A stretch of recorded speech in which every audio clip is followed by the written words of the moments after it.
Love that theme music. Whoa. I like that. Boom. How you like that? That's beautiful. How about the best 64 to ever wear the burnt orange right there? That is a hell of a way to start the show right there. Great Jeff, job. Jeff, I'm going to go ahead and apologize ahead of time for your break-in this weekend because I Right, sir. Yeah, you probably should have shown. Is that for the? Are you gonna put that up, or you gonna keep that just in plastic? Because that will be nice, up right? that will be up at some point. Yeah, I've got you kind of friends of the Blitz over here, right? Well, Casey's in a league of his own, but Deontay Foreman, Malik Jefferson. I got some jerseys that need to go on the wall. That's beautiful. Yeah, I ran into Casey too this past season and hardly recognized him. Almost walked right by him, like on Red River on game day, because he lost so much weight. Yeah, it's unbelievable. He's lost a ton of weight, and then I was like, this. I literally stopped, and we both were turned around and looked at each other. I was like, big help, and then boom, like old times. But he's doing really well, man. Looks really healthy, and yes, great 64. But there's another great 64. Casey Studdard, one of the most beloved 64s, and you guys got a chance to talk to him on Coffee and Football. Yes. Right? No, it was great. He just got back from family vacation in Italy. But yeah, it was great, man. He told an unbelievable story. Like I asked him a question. The question I've always wanted to ask him because it's just the way he played. I said, what was your most memorable collision on a football field? And I was thinking he was going to tell me about somebody he smoked and buried, right? I think it was LaRon Landry in the NFL that hit him on kickoff return and bent his face mask and gave him a black eye. Bent his face mask? And gave him a black eye on contact. Wow, I hadn't heard that story. That's crazy. He said he felt it down his nerves for months. Damn. That is crazy. No, Casey is one of the best storytellers that I've ever actually encountered at Texas. Like, he tells some amazing stories. He really does. And you got to have the dump button ready most of the time for him. But still, really good stories from my man Casey Studdard. So if you haven't checked out that interview, be sure to go check out Coffee and Football from this morning. Another great 64. And what are the odds? The two best 64s, Casey's and Casey's? That's cool. That's pretty cool. But played with my man Casey Hampton. So shout out to him and Casey Studdard. Since I've worked with Casey a few times when he was doing radio back in the day, and actually used to live really close to Whitfields when he had a physical location for Whitfields. So love the barbecue Whitfield. So Casey, hope everything is going well and hope you're doing well. All right. We got a lot to get into on the show. So I said, Rod, exactly what did Casey Hampton say to Sims in Lawrence in 2000 after Sims threw a pick six? Listen, Casey was, I actually had to deal with this one time too. Casey was one of the few guys because he was so good all the time. Like I don't know if Casey I remember when Coach Brown, we got blown out by Oklahoma in 2000. Mac Brown tells his story that he was upset and, talks about how bad everybody played and not one of his players played well. And he said, actually, after going back and watching the film, and I think he said the late, great DKR told him too, was like, no, you actually did have a player who played his butt off and he was out there wrecking shop.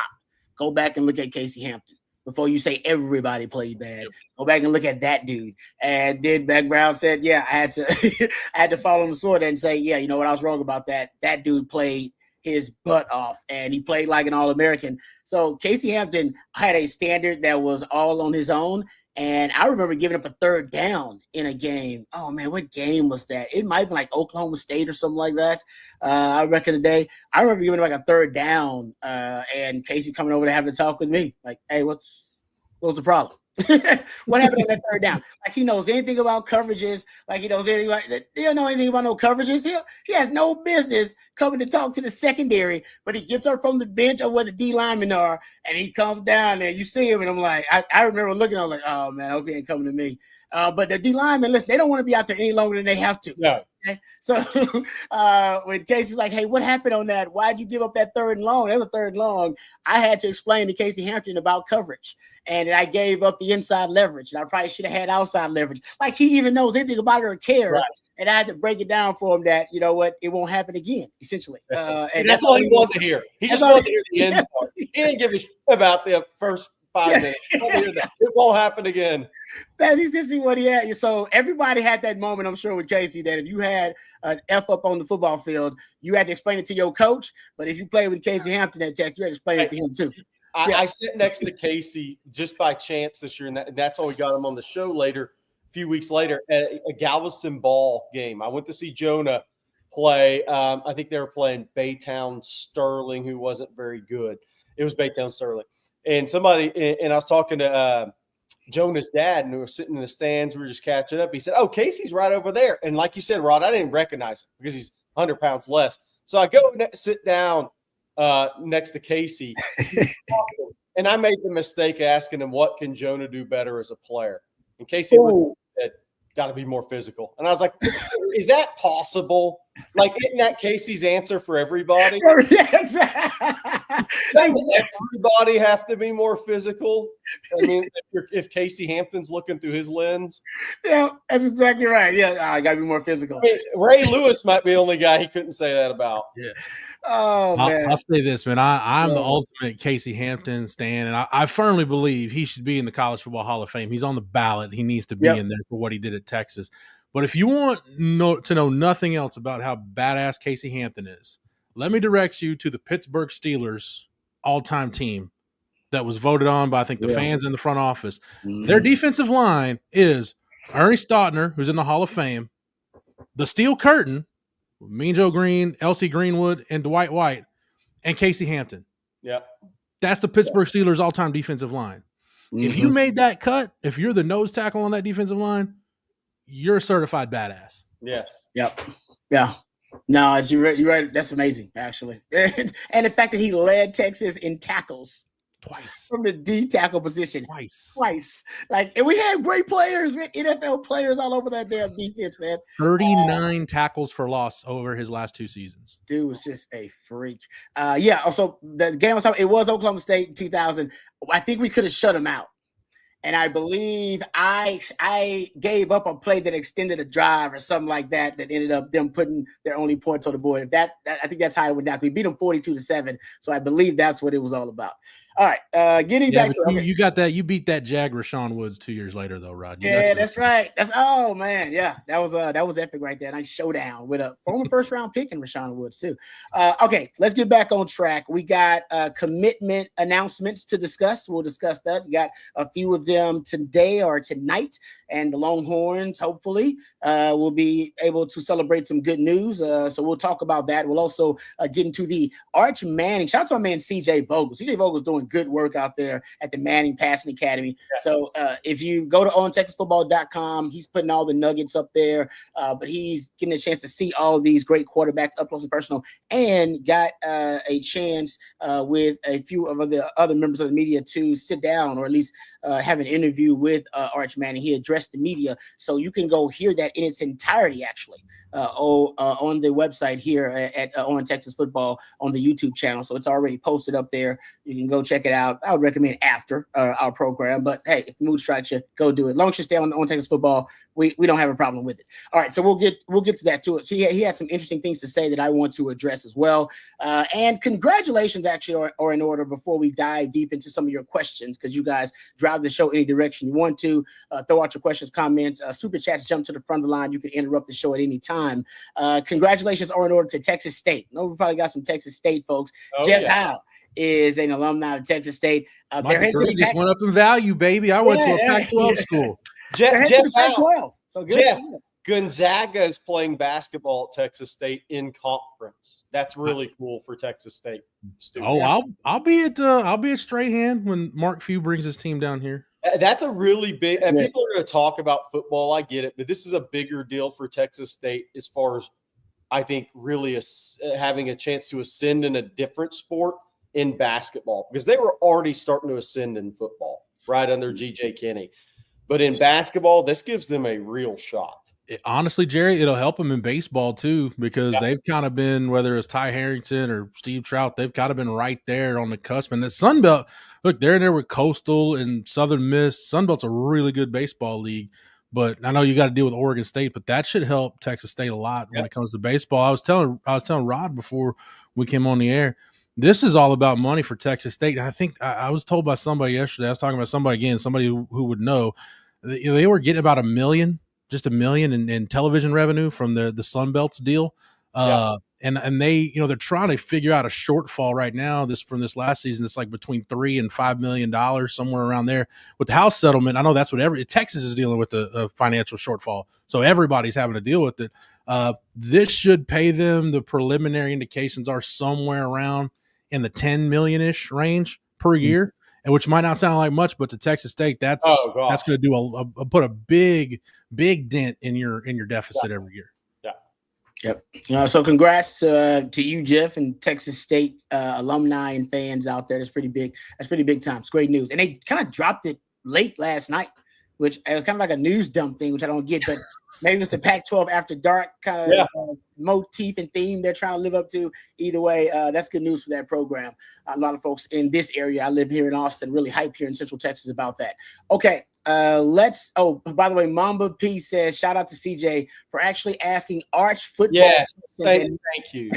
And not nonstop questions about his personal life like other reporters. Yeah, he did. He asked good football questions. I agree. Yeah. I mean, he's a celebrity. So there's a celebrity aspect of it where they just want to know, stories, little quirky stories that they can write about that can showcase his celebrity status, that kind of stuff. But there are some good football related questions, which CJ, I believe, was the one that asked most of them, that you can extract from the Arch Manning interview. And one of the key ones was somebody, CJ asked about which player are we not talking about now that we may be talking about after the season or later in the season? And Arch's response was Christian Clark. You did? I heard him say that. Yeah. Noted. Yeah. Yeah. No, that was interesting too. Out of all the players that throw out there, that was pretty interesting. On the football questions, the few times we've had Arch available, the football questions are where he'll give you a really thoughtful answer, a nice thought out answer. Won't give you too much.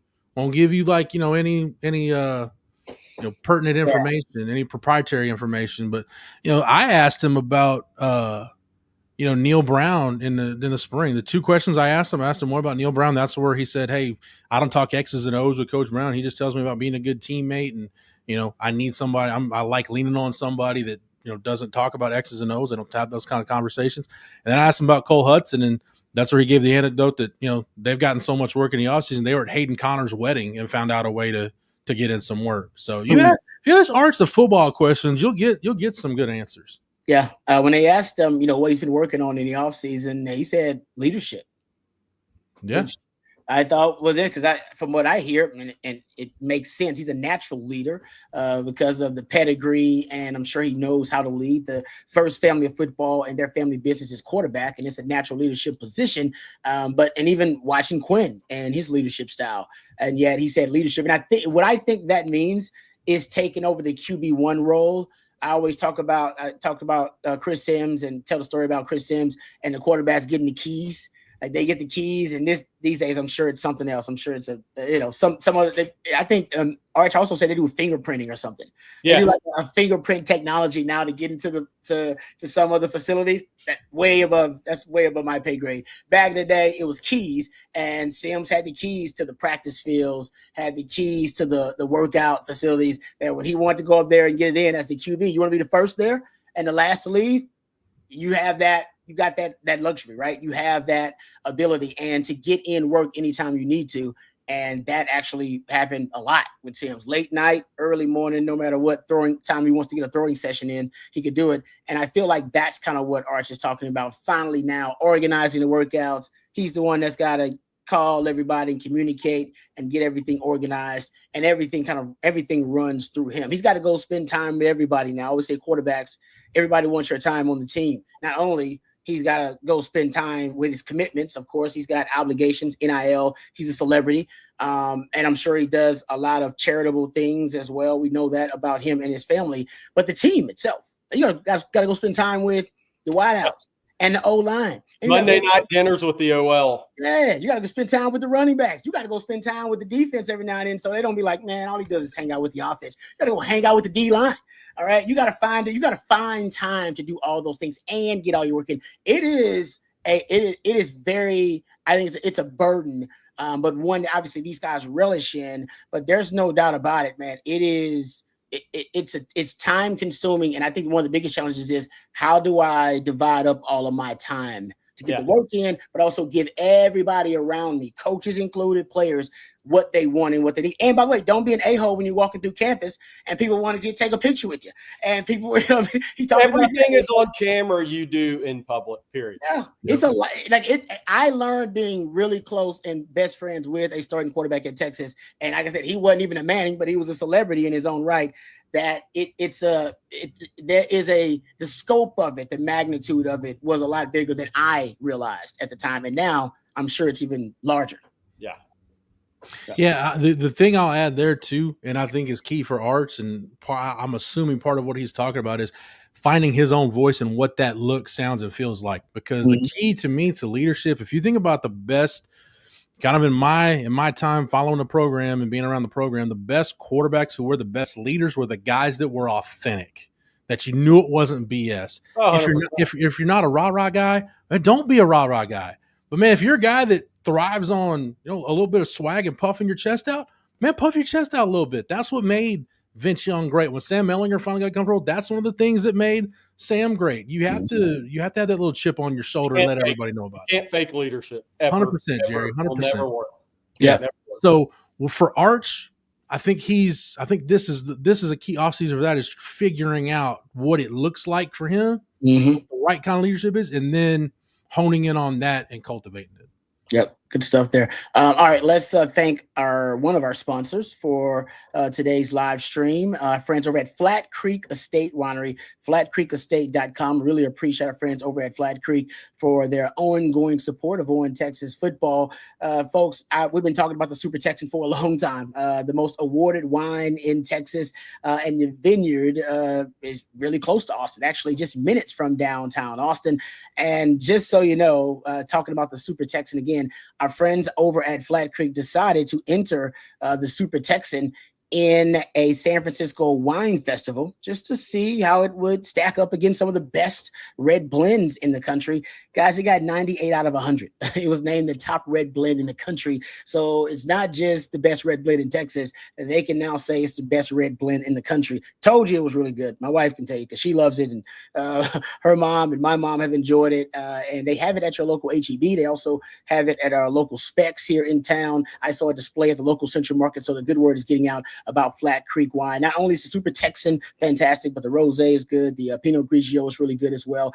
So check it out for yourself, flatcreekestate.com. Not only do they produce some of the best premium wines on the market, but they also have a gorgeous venue with barbecues and wine tastings every single weekend. Perfect for a day date with your significant other or a weekend getaway with your significant other. That's Flat Creek Estate Winery, flatcreekestate.com. We really appreciate them and their sponsorship of Owen, Texas football and our Friday live stream. All right, let's get back to it. Let's talk about the commitment announcements, the announcements that are today, Jerry, and how you feel about them overall and who the Longhorns are competing with for some of these top prospects that are announcing today. Well, I'm going to start this off the same way I did the morning show. There's ways to deal with the recruiting. So you have Mando if you're sweating out. So it's a Mando.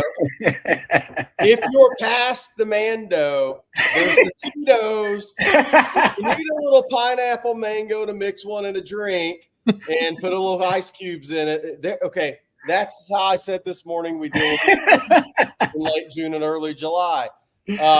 Look, so there's 3 announcements today. I'll honestly be surprised if any of those go Texas' way. I think the one, and this should tell people something, the one that Texas will keep fighting for is going to be Malachi Lee through the season.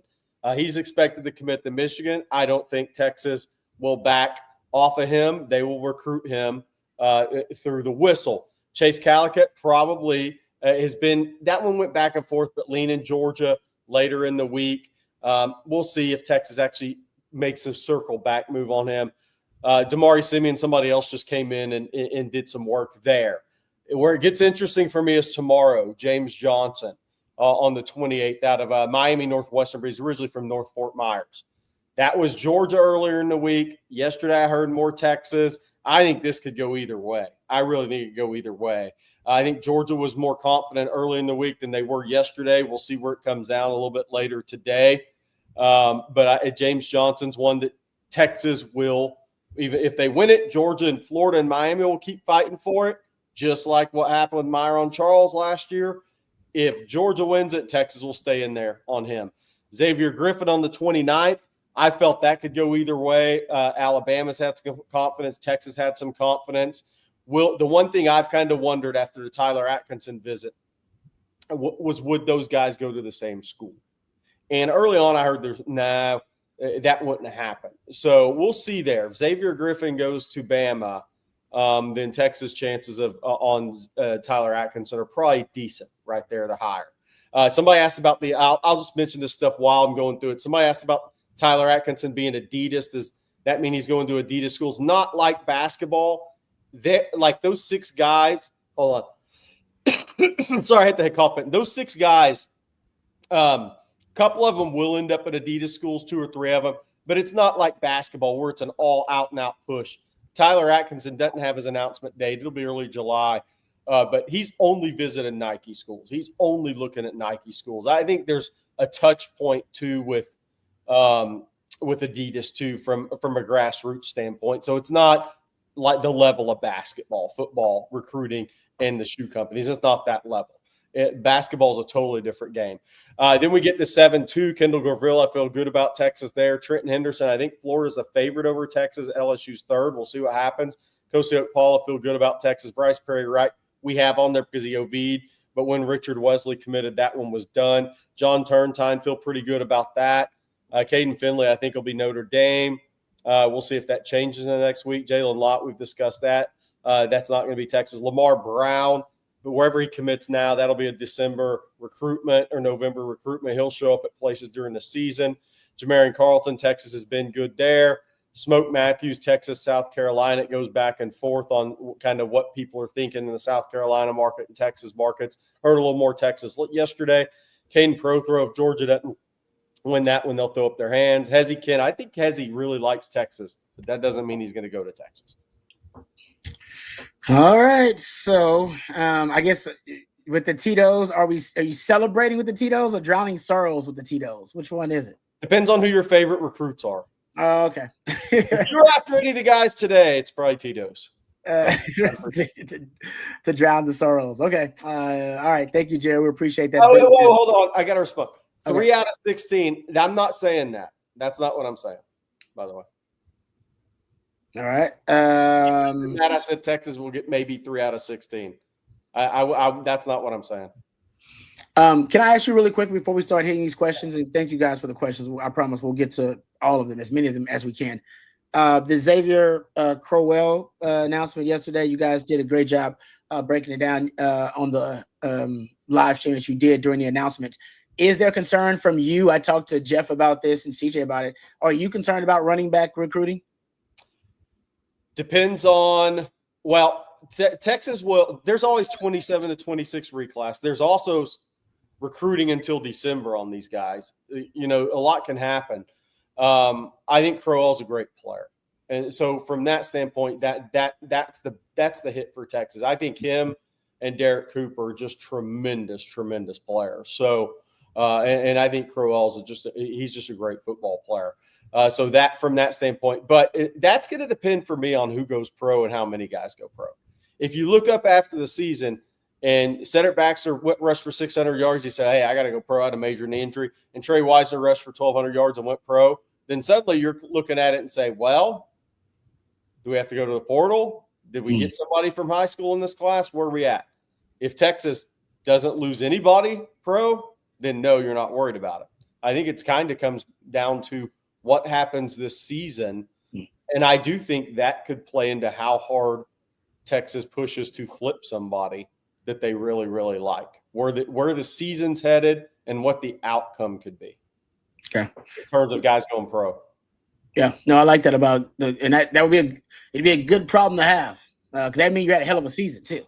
Yep. If Cedric Baxter's putting up that kind of performance where he's still going to be one of the top backs taken, and you get something close to 1,000 yards or 1,000 yards again from Trey Wisner, that would mean you had a hell of a season, I would think. Of those decisions that are on the board, the one that there's a lot of them that interest me, but the one that I'm starting to hone in on that really, really interests me is Hezzy Kent, because there is a specific role he can play on offense where it's not blowing smoke. He can come to Texas and play tight end because of how Texas uses the tight end, how much Sark utilizes 12 personnel, and instead of having to basically convert a sixth offensive lineman to be that extra guy, no, you've got a guy who's a legitimate tight end that just happens to be that size. So absolutely 100% he can come to Texas, and you're not deceiving the kid or making anything up about him coming in and playing tight end. How big is he? 6'5", 290-ish, but he'll play at 275. Okay. He's kind of got that young, big body frame, but that will actually shed some pounds and be a jumbo 275-pound tight end. But he's not Darnell Washington athletically. He's going to be more of an inline guy that can catch passes, but he's only interested in playing tight end. And that kid really likes Texas. And I told people that when I was at Brunswick. I walked away from there thinking Texas might lead. But does somebody else value that more in NIL? That's what we're going to have to watch leading up to the 12th. I think right now that's certainly possible. Okay. All right. Thanks for that, Jerry. I would say this. There's a lot of decisions that have to be made right now. And some colleges are saying, oh, we're a little light at this position, so we got to up the ante here. Or one program may be saying, okay, we need to allocate our NIL from a high school standpoint at a couple of these positions in this class. I think you're seeing how these classes are coming together right now. Who has some specific needs where they maybe not doing well out? Maybe what do they value one positionally over others? I think you're seeing a lot of that right now. And I think you're seeing that with Texas. And we'll see. I think they're valuing front seven, defense, and linebacker. And we'll see how many of those guys they get done. Yeah. I agree with you. I think Jeff has also echoed something similar. Let's hit Joshua. Joshua Joe says, Jerry, these are two questions here. What changed with Calicut? I also want to know what changed with Simeon. And could it be the pursuit of Gurville and James Johnson that changed those recruitments? No, I mean, Simeon could have gone to Texas. I think some other people just kind of needed D-line. I mean, Texas and kind of went beyond a little bit. With Gurville and Johnson, I want to say this, though. And I was saying this when Simeon was looking good and Johnson was on the board and Gurville was looking good. There was some thought, well, Texas only take 4 defensive linemen. That's not true. Look, if James Johnson committed Saturday and Kendall Gurville wanted to come on the second, Texas is taking those guys. That would put them at 5.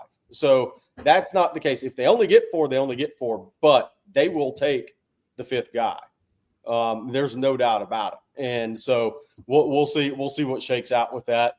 But that's kind of what happened on those. Okay. On that one. All right. Marco wants to know, Jerry and Jeff, what do you remember about G.J. Kinney as a recruit? You know what I remember? Yeah. Here's what I remember. He beat Jeff Traylor when Traylor was at Gilmer and Kinney was at Canton. Yep. In the playoff. And then Gary Joe Kinney got a job at Baylor as an assistant, and G.J. Kinney ended up at Gilmer. And that showed you how smart Jeff Traylor was way back when he had high school coach. Because he was like, hell, if I'm going to lose to this guy twice, come on over here. And then he won state. Yep. Oh, that's legit. I never heard that story. That's cool. And that was Jerry. Was that Justin Johnson on that Gilmer team with Curtis Brown? And I think so. Yeah, it was David Snow. It was a really talented team. What I remember when GJ was at Canton, and that was going to be. I was covering Baylor at the time, and that was going to be a huge legacy class for Baylor because you had GJ in that class, whose dad played at Baylor. Mike Singletary had a son who was a recruit that year. Van McElroy had a son who was a recruit that year. And I think there was 2 or 3 more. So it was like, hey, Baylor's going to get all this. And all of them either didn't go to Baylor or went to Baylor and didn't pan out. So, and Guy Morris ended up getting fired a year later. So that's what I remember about GJ's recruitment. And the other thing I remember about GJ's recruitment is his father got shot in the office. Yes. And a player's father came in and put a shotgun on him. And he lived through it. And so there was a lot going on with Canton at that time. That was another piece that, was always publicized around GJ's recruitment. Yep. You also had that Texas football magazine cover, Jerry, where it was GJ Kinney, Ryan Mallett, Jarrett Lee, and John Childs, I think, with Earl Campbell on the front of Texas football. Man, I don't even really remember that one. I gotta go back and what year was that? That's interesting. I like that. That would have been it was either 06 or I think it was 06. I think it's 06. Yeah, I think it's 06, Jeff. That's pretty cool. All right, thank you for that, Mark. Oh, Marco also threw out a question from our discussion earlier about the two great 64s, Casey Hampton and Casey Studd. He wants to know who wins a one-on-one. Casey. Oh, wow, there it is. Oh, there it is. Oh, nice. Yeah, I got the four guys right. Oh, good job, Jeff. Great memory. Nice. Yeah. I definitely wouldn't have remembered all those guys. That's a pretty sweet picture right there. I bet GJ Kinney still got that up in the office. Young, spry GJ Kinney right there. But look at John Childs too. Nice. He says, "Who wins a one-on-one, Casey or Casey?" Hampton. Sorry, Hamp. I love Casey Studdard, but Hamp.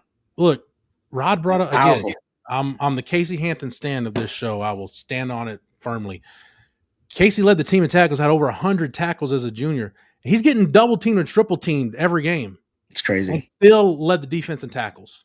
And they I would love to know how many of them, they weren't all at or within the line of scrimmage. There was some tackles he made down the field, chasing down areas too, which is nuts. And Jerry, I've asked Rod about this, but Casey had this stance where like he would angle himself at the center, but yet still be able to get up the field. Like you can't, like it defies physics. Yeah. Casey at his size to be able to do it and still get up the field. Like I don't know how the hell he did it. Rod, he pretty much, well, he had great feet, but he pretty much leveraged, if he lined up on the left side, he leveraged his right arm and almost pushed off the rib cage of the center to then turn him straight up the field.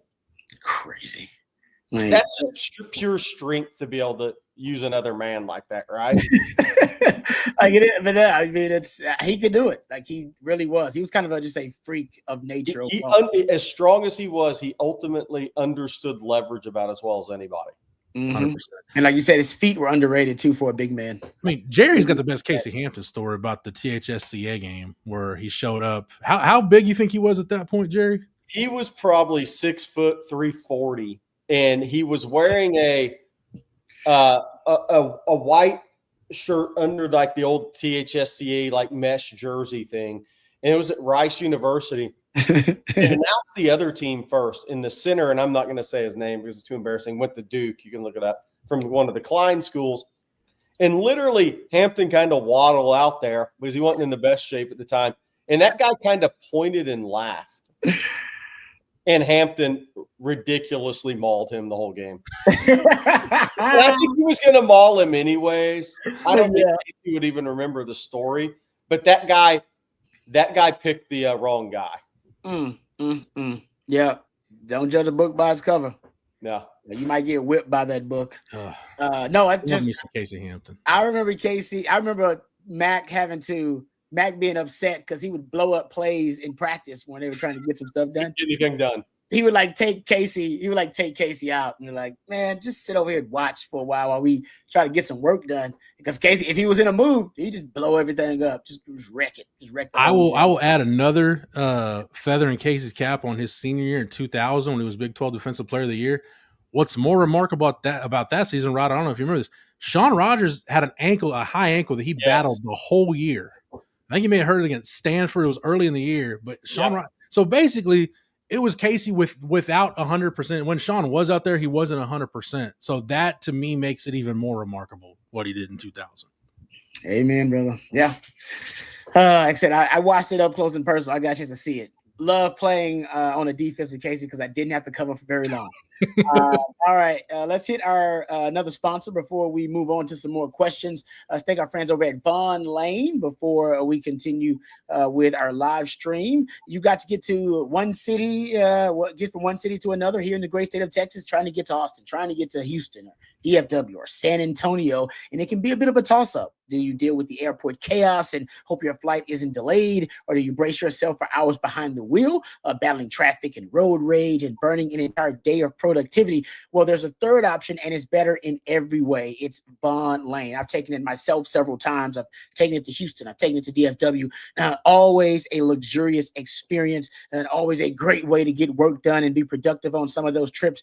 You first of all, you arrive at a luxury hotel terminal No TSA lines, no long-term parking lots, just a seamless boarding experience that takes minutes, not hours. You settle into a plush leather seat, a hot towel, pillow, and blanket are at arm's reach. Your attendant offers complimentary snacks, beverages, and on select trips, a full meal if you like. And if you need to relax, you can lean back and enjoy the ride. If you want to stay productive, there's high-speed Wi-Fi and power at every seat. And while you're unplugging or powering through, whichever you decide, the Von Lane team will be monitoring traffic in real time using smarter routes and efficient detours to keep your trip smooth and on schedule. And now's the perfect time to book your fall travel. Booking is open through September. So whether you're headed to a college football game, like a lot of you will be, a weekend getaway, or a business trip that needs to be done right, Von Lane makes the journey part of the reward.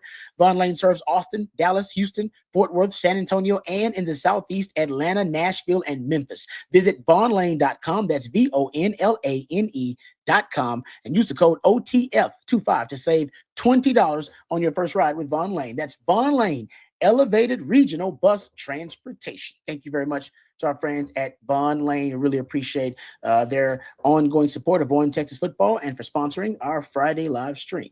All right. Splendid Daddy says, thank you, Splendid Daddy, for the super chat. Have a good show, peeps. He just wanted good vibes. Just throwing out some good vibes on a Friday. We appreciate that, Splendid Daddy. Thank you for the super chat. Jeff, I'll throw this one to you from Horns fan. Says, is Valentis going to move to the starting rotation?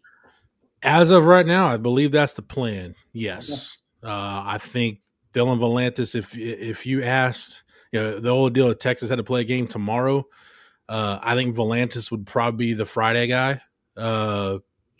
Luke Harrison back in the Saturday role, and then we'll see Sunday, see after the draft and how things play out and how guys do this summer. But I think that's their plan. That's really, once Jared Spencer went down, that's really one of the things they didn't have. They didn't have that ace that you felt like, hey, when we run him out there, we've got a great chance to go win the ball game. It was kind of, they were piecing it together at the end. But yeah, I think the plan right now is for Valentis to have every opportunity possible to be the Friday night guy. Okay. Thank you for that, Jeff. And I see somebody in the chat. Row Left wants to know about did Arch speak at the Academy yet? Yeah, go check it out. It's already posted on the YouTube platform for Orange, Texas. It's already up there. You can go check it out now or wait till the live stream is over, whatever you choose. So for those who didn't know, maybe join us a little bit late. We talked about it and we could kind of hit it again, but Arch Manning did speak to the media at the Manning Passing Academy. And our man, CJ Vogel, you should follow CJ, by the way. If you don't, he's worth a follow at CJ Vogel _OTF. I believe that is his Twitter handle, if I'm not mistaken. Worth a follow. He's putting out pictures and some videos and some really cool stuff. But if you really want to get the inside info on CJ at the Manning Passing Academy or all the great nuggets that Jerry provides about on the recruiting trail, you can go check out ontextfootball.com. Boom. Look at that. Okay. So is this the picture with him? Is that the one with him and Eli? That's not the one with him and Eli, right? Yes. That is Eli. Okay, there's another one with him and Eli where is Arch taller than Eli? That's the question I guess I have. They're probably, I mean, no, that's the one that people are talking about. See, the other one, he looks a little taller. Arch is not in that one. Right. Yeah. I don't know how tall is Eli? 6'4"? I think Eli's 6'4", yeah. She listed as 6'4". I don't know. Arch, put it like this. Arch is a lot bigger when you see him in person. Yes. Than you realize. Like I didn't realize he's thick and he's actually tall. Like he's every bit of whatever they say is 6'4", 6'5". Like he's every bit of it. And so some people are saying, "Oh, is he taller than Eli?" I don't know, but he's if he is 6'4", he's every bit of it. They're not shading it up. They're not exaggerating. Like it's 6'4" and a little bit of change on that thing. Yeah, he's a big dude. Big dude, man. All right, but yeah, go check out CJ because he's putting out all those little nuggets and a lot of the videos of Arch Manning and a lot of the other prospects, not prospects, but a lot of the other college football players. I guess they are NFL prospects that are going to be at the Manning Passing Academy too. One of the questions I thought was cool that someone asked him, I'm not sure if it was CJ. CJ asked some really good football related questions to Arch. They asked him who he watches other than the family, right? Outside of your family. All right, the great Manning legacy. Who do you watch as a quarterback that inspired? One answer I thought was easy. Oh, yeah. He threw Mahomes out there, didn't he? Josh Allen. He said three. He said Josh Allen. He said Mahomes. I think he said Joe Burrow. What the three that he ended up mentioning throughout the answer.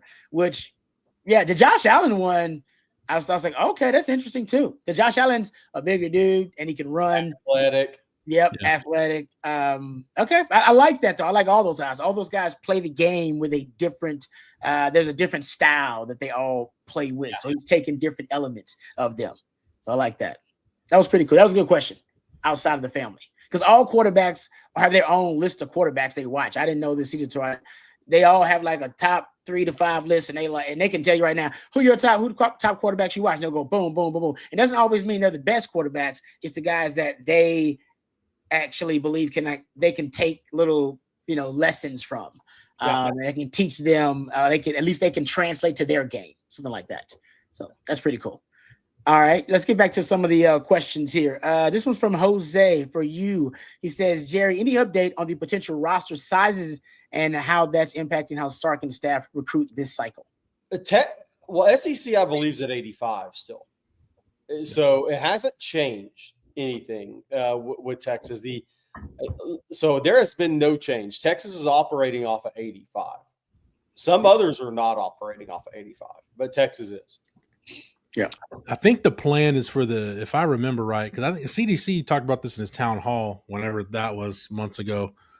I think the plan for football is for the SEC to kind of gradually get to 105. Like I think get to from 85 to 90 to 95 to 100 to 105, instead of just because we all know football is the most expensive sport, right? It generates the most revenue, but it costs the most money. Just going from 85 to 105, the financial obligation would be pretty intense for everybody, Texas and Georgia, Alabama included.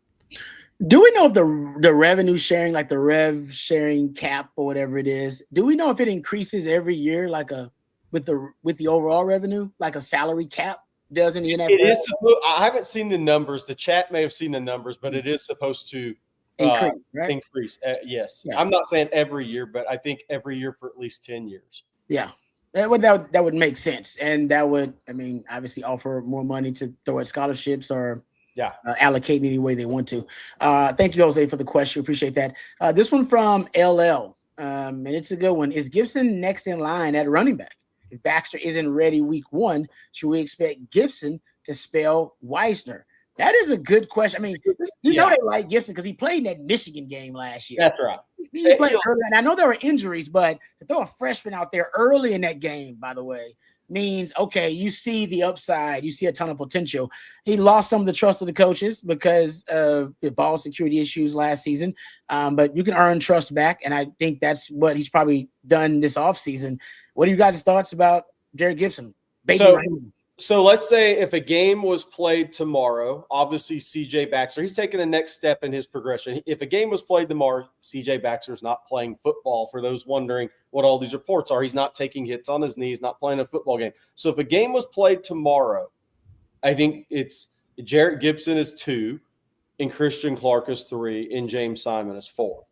And I think it's up to Gibson to kind of hold off Clark. Now, this is as of June. But I think August is going to decide where this thing's going headed into the season.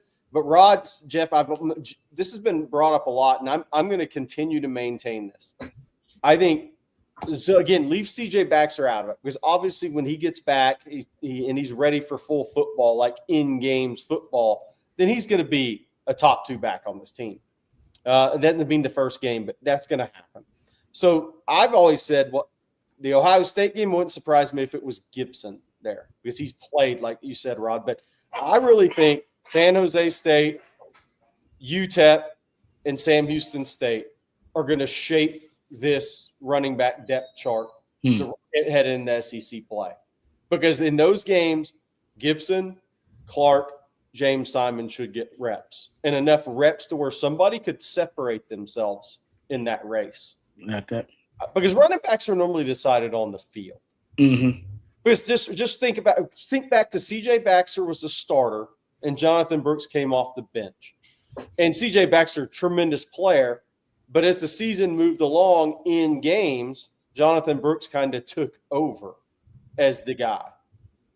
Trey Weisner took over from Jaden Blue in games as the guy, because Blue was ahead of him on the depth chart. So I think that number 2 running back right now I think there's a pecking order, but I still think it's going to be decided in games 2, 3, and 4 by performance. Yeah, I mean, we've seen this before. To your point, Jerry, whether you go back to, Jonathan Gray and Deontay Foreman a decade ago, Keontae Ingram, an NFL back, was a really good starter. But you watch Bijan and you're like, okay, it's not a matter of if, it's when. Whenever they decide that Bijan's going to play more, just going down the list. Yeah, I'm fascinated to see how Sark and Chad Scott are going to manage the running back rotation in those 3 non-conference games after the Ohio State game. Because honestly, if I'm them, I may get Trey Wisner enough carries to, get him a good lather, and then, man, just get him out of there. Like, there's no reason to risk it. You're going to need him for conference play. And then to your point, Jerry, they probably won't say this outwardly, but internally, I would tell Simon, Clark, and Gibson, look, this is effectively a tryout to see who's going to be right behind Wisner and Baxter by the time we get to SEC play. Yep. You guys are going to battle it out for the next 3 games to see who RB3 is going to be. Yeah. I like that, though. I do like, potentially letting them compete in those games. You should be well up in those games, right? There shouldn't be – that game should be out of hand. Not out of hand, but Texas should have it well in hand after the first quarter. Yeah. Quarter and a half, maybe. And there should be a whole half of football potentially for those guys to get carries in and try to, like Jerry said, try to separate from one another. So I like that idea too. Running back at the end of the day, you can tell a lot of things in terms of, okay, do you understand the calls in pass pro, right? Are you seeing the line, reading the linebacker, right? But it's such an instinctive position that in games, practices can fool you, but games are not going to fool you with instinctive football players. Full contact, yeah, because in practice, it ain't full contact. You thud up and all that. Yeah, that's a good point. I agree with you. And some running backs, the contact balance, all that comes into play. Right. Full contact, and you see it. And Jerry Gibson's got some of that, man. There's no doubt when he's running downhill, it looks like he is running downhill. Yes. And I threw out this stat the other day, and there's only been 2 running backs since Sark has been at Texas that in a season have had more gap power runs than zone runs. And they've come in the last 2 years, Cedric Baxter and Jared Gibson.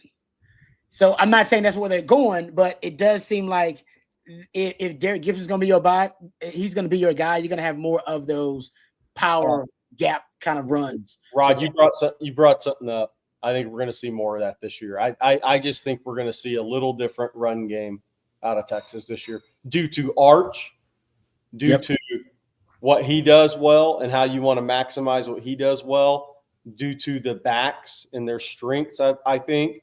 I think we're going to see a little bit of change in the run game this year is my prediction. I'm with you, Jerry, on that. If 2 things happen, one, the staff lets it happen organically. They don't try to go into the season saying, hey, we want to be a wide zone team. No, just let it happen and then figure out kind of what your backs do best. Don't back yourself into a corner. And 2, it takes a while for an offensive line to be a really good zone blocking offensive line. That takes a lot of in-game reps. It takes a lot of communication. And I don't know if you've got the time between, when they started in spring practice to the end of camp to be the kind of zone blocking offensive line like last year's group was. So from that point, you're probably going to have to rely more on some gap schemes and some power schemes. And does that fit the personnel, guard, center, guard better too? Exactly. I agree with that. That's what F for Fake says. The interior of the offensive line is more well suited to road grading too. And to Jeff's point, we watched Ohio State do that last year. Ohio State was a heavy zone blocking scheme, had all those injuries on the O-line, and they had all that inexperience. They had talent, and they said, let's make it simple for our guys. Just run. We're running downhill, gap power schemes. Boom. Just go move the other guy in front of you. Move that guy out of the way. And Rod, what happens when you run more gap power schemes? When Art sticks the ball in the running back's belly in play action, it changes the game. It changes the game when you show the ball to the belly of the running back when you're running gap and power down the Yeah, because those linebackers, they got to respect that, especially if it's going to be on some of those power schemes. Great point. Yeah. We talked, Rod, about what could change with Arch under center as opposed to Quinn. You mentioned it, and I agree with you. Like old school, hard, like back to the defense type play action to really take advantage of those downfield throws Arch can make.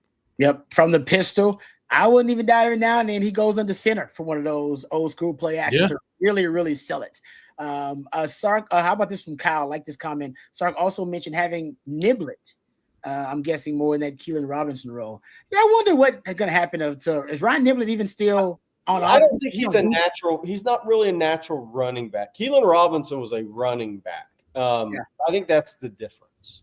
Yep. I really did they just release Keelan Robinson? Did he just get a release? He actually got picked up by Philly. He was nice. On the waiver. So he gets a ring. Good for him. No, he was on waivers for about, I don't know. What is the waiver claim, Rod? Usually it's 24 hours. I think. Yeah. Mm-hmm. The Eagles put in a waiver. They claimed him. That's good. Oh man, if Howie Roseman likes you, that's good. Again, like all these Texas guys keep going to Philly. I don't know what the hell I'm gonna do because I sure as hell don't want to root for the Eagles, but listen, Howie Roseman, we know he likes Bama guys and Georgia guys. And now he's starting to like Texas guys. That's a good sign for Texas talent. Good sign for Texas. Good sign for Texas talent. But see, that's how smart Howie Roseman is. Like, you know where I'm going to go get my players? I'm going to the SEC to get my players. Yeah, I agree. Hey, by the way, this is a good time for my one NBA draft comment. Ace Bailey, man, change your management group, dude. You're gonna mess this up before you ever start. Talented guy, man. Jerry, I thought you were going to start with Trey Johnson shorts. I thought he was going to do dress jorts to the NBA draft, something I never thought I'd see in my life. I thought he was going to go there too. He got serious. I thought he was going to go with the Trey Johnson scene. I just can't believe, like, Ace Bailey, man, change your management before it gets messed up. Too bad. Let's go. Too talented, man. Oh boy, look at that. Was wow. The socks too, man. I think he got in trouble in like first grade or something, and he brought it back and said, "I got the last laugh." Wow. Trey is a funny hat and a bolo tie away from getting ready to have Thanksgiving with the Pilgrims. Like he's walking up to that line.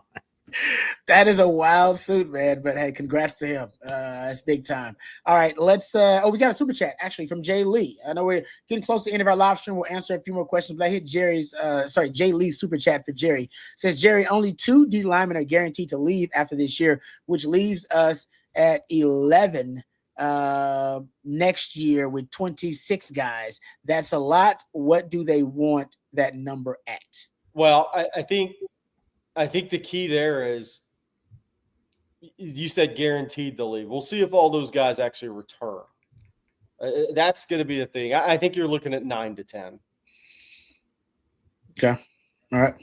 Thank you, Jay, for the because look, you want to be able to play in a long season, even if it's very few snaps for the young kids. You want to be able to play 8 guys in a game. Yeah. Like if you play San Jose State, when you play San Jose State and UTEP and Sam Houston, they're all going to play a little bit in those games. You know, top days gives them a chance to get some of those guys some experience. But I think it's kind of like a basketball rotation. All right, you get in the SEC, you're probably going to play 8 guys. Yeah, you tighten it. Maybe 7. Yeah. And then when you get to the real games, you're playing 5.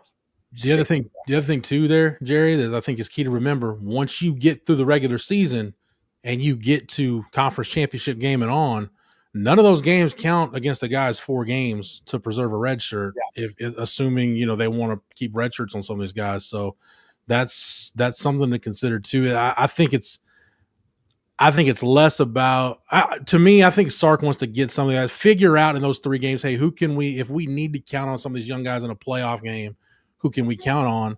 Okay, let's figure that out in those 3 games, and then we'll spend our conference schedule working on getting them ready. So that way, by the time you get to the playoff or you've got a high leverage game late in the year that you need to win, all right, we need to open up this defensive line rotation. Yeah, we feel like Myron Charles can give us 5 to 8 really good snaps. Yeah, that's a good point. I agree with that. Thank you, Jay. We appreciate the super chat, really do. Let's thank our friends over at South Point Dodge very quickly before we move on.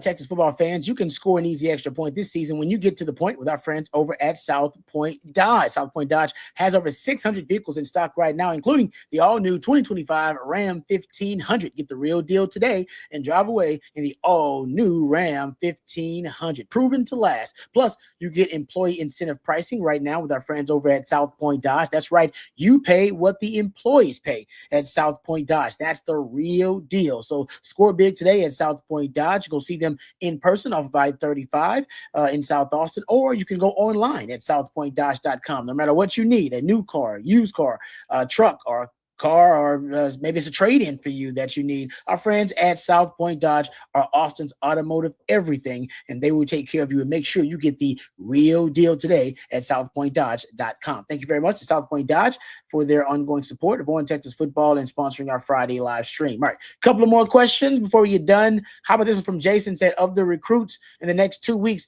which is the most important must get for Texas, and who of the coaches is the recruiting all-star, not including Sark? Thanks, Jason.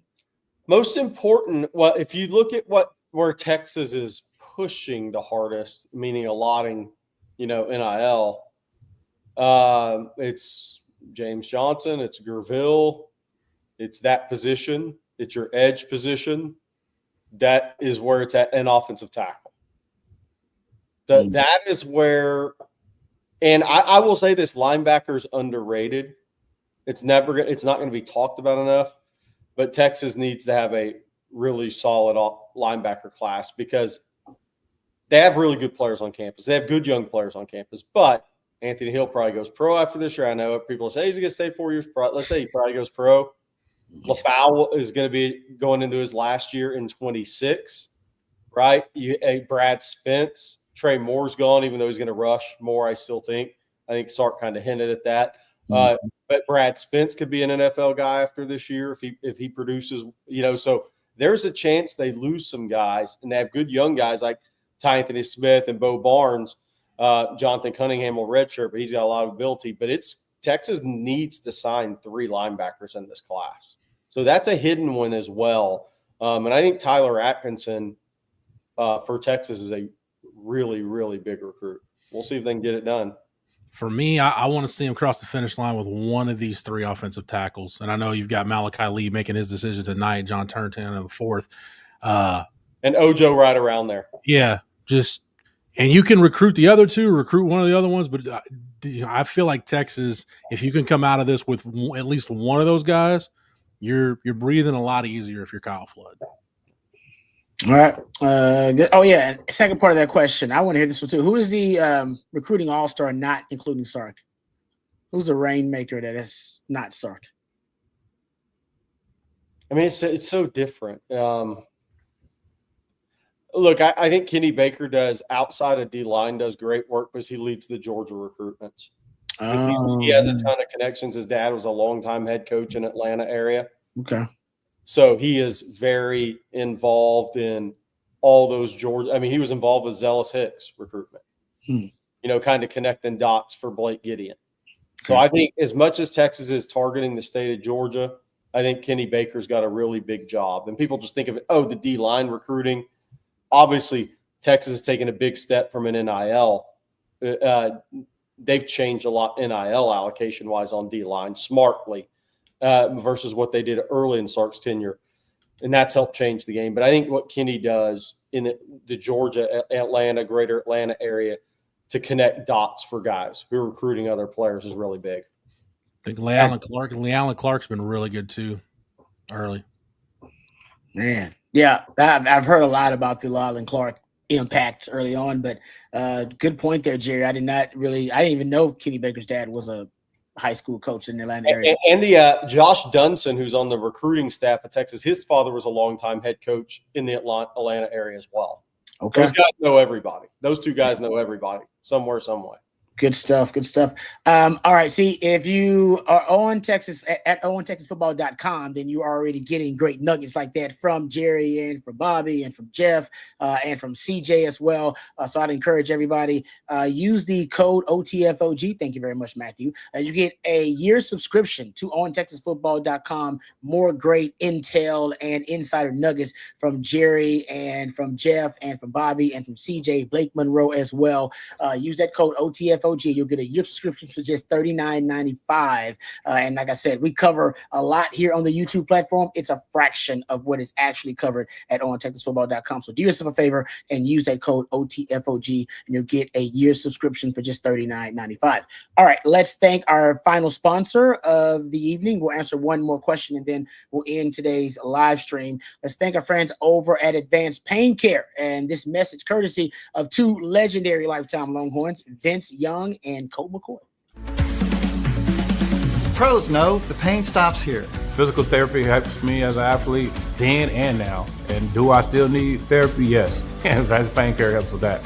Injuries will stack up. They'll add up. You can't let those injuries get you down, and Advanced Pain Care has been very helpful for me. We can help with whatever's got you down, from nerve damage to our spinal cord stimulator. Pain is inevitable. Suffering is optional. Same-day appointments available. Advanced Pain Care. The pain stops here. All right. Thank you very much to our friends at Advanced Pain Care. All right. Final questions. This is kind of a way for us to kind of hit these big announcements that are going to happen today or later on today. Bald Father Betts, thank you for the super chat, says, Jerry, how are we looking today? Crystal ball. Today? We'll see what happens tomorrow. But I'll roll through this. Chase Calicut here in Moore, Georgia. Malachi Lee, I expect to pick Michigan, but Texas will recruit him through the whistle. Simeon, I think that will be other than Texas. James Johnson, I'm watching closely tomorrow. I know there's some Georgia love out there. I think there's a little Texas love behind the scenes. I think it could go either way. Xavier Griffin, Alabama's felt good. Texas felt good. Alabama seems to feel good today on that one. So today, I don't know about the next 2 days. I'm very interested to see. Obviously, I think Texas is in a good spot on Kendall Graville on the 2nd, Oak Hall on the 3rd, Turntine on the 4th. And now these recruitments are that far out, though. People are going to continue to battle. These are all elite guys. I think Felix Ojo will announce somewhere along the lines of the 4th. Maybe I think his birthday is actually on July 4th, but I don't know if he's announcing on the 4th or if it'll be around there a couple of days after. But today, I don't know. I'm not so sure about today, but I'll say this. Malachi Lee today is the guy that Texas will recruit through the whistle. All right. Good stuff, Jerry. Appreciate it. And thank you, Bald Father Betts, for the super chat. And thank you to Matthew behind the scenes, who always does a great job twisting and tweaking it down. He's a real MVP. Thank you to all of our sponsors, Flat Creek Estate Winery, flatcreekestate.com, South Point Dodge, southpointdodge.com, vonlane.com, and use that code OTF25, and you'll get $20 off your first ride with our friends at Von Lane and Advanced Pain Care as well. Jerry, just real quick to tease, because you told me about this. You guys are going to have a special guest on. You guys have great guests on Coffee and Football, by the way. Just had Casey Studdard on. So if you didn't check out that interview, you got to go check out this morning's Coffee and Football. But you're going to have a guest that Longhorn fans are going to want to make sure that they watch. It's going to be appointment viewing, if you will. Yeah. Monday on Coffee and Football, Rajah Bell, father of Dia Bell, and nice. Ty Bell, one of the top 28 basketball prospects in the country, is supposed to join the show for a little while. So we'll get his unique perspective on Dia, Gatorade Player of the Year, all the way to Elite 11 MVP, kind of his job as a former NBA player, now a father of multiple talented athletes. So it'll be really cool. He's been on before. I'm really excited that he's an unbelievable guy. I mean, a great guy. Yeah, sounds like he's raised a hell of a young man too in Dia Bell. I've been watching the interviews and everything. I'm becoming a big fan of Dia Bell more and more. So we'll thank you, Jerry. We appreciate all the expertise and the knowledge. Thank you guys for all the super chats as well. Jeff, thank you. We appreciate all of your hard work and expertise as well. Thank you, like I said, to all of our sponsors. And like I said, thank you guys for the super chats and their participation. If anything breaks in the meantime, tonight, whatever, Make sure you got it dialed into On Texas Football and on TexasFootball.com. We got you covered. Trust me on that. For Jeff and for Jerry and for Matthew, I'm lifetime Longhorn Rod Babers. Until next time, hook 'em horns.